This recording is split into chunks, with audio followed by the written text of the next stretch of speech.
सही है, आ गया। मैं उस हादसे के बारे में भूल ही नहीं पा रहा हूँ, उसके बारे में बार बार ख्याल आ रहा है, मुझको नींद भी नहीं लग रही उस चक्कर में।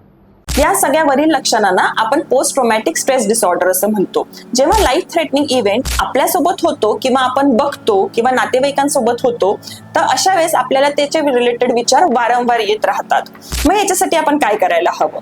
सगळ्यात महत्त्वाचं म्हणजे एक रुटीन सेट करा. त्या रुटीन मध्ये जेव्हा आपल्याला असे विचार येतात तेव्हा काही स्पेसिफिक टास्क द्या ज्याच्याने आपण स्वतःला डिस्ट्रॅक्ट करू शकतो.